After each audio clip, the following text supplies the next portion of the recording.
안녕하세요. 성경 이야기를 전하는 샘물입니다. 이번 영상부터는 당분간 예수님을 가리키는 별칭에 대해 말씀드리겠습니다. 구약 성경에는 예수님에 관한 예언이 많습니다.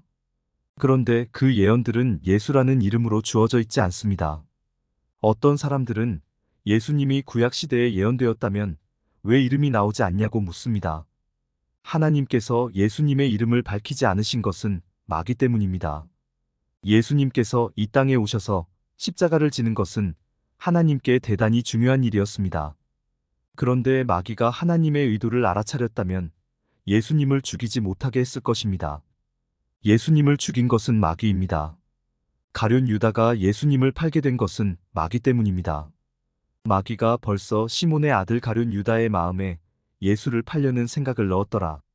마귀는 예수님을 죽이려는 마음을 당시 대제사장을 위시하여 바리새인, 사두개인 등 여러 사람에게 갖게 했습니다. 그런데 그들도 가룟 유다가 예수님을 넘겨준 후에야 예수님을 죽일 수 있었습니다. 하나님은 마귀를 이용하여 예수님의 희생을 유도하신 것입니다.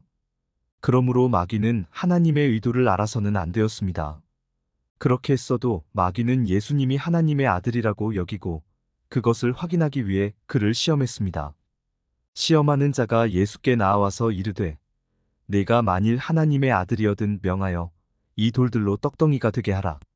예수님을 부르는 명칭들 가운데 하나는 하나님의 아들입니다.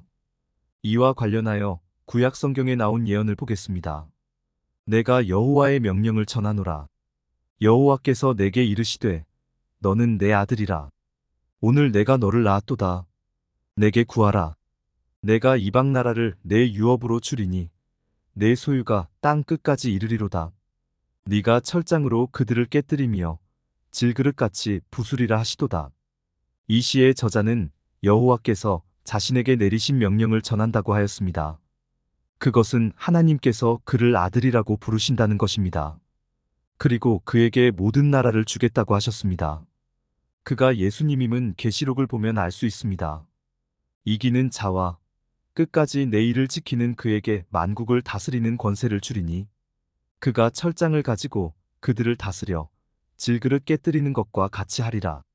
나도 내 아버지께 받은 것이 그러하니라. 예수님은 이기는 자가 예수님의 일을 완수해주면 그에게 모든 나라를 주겠다고 하셨습니다.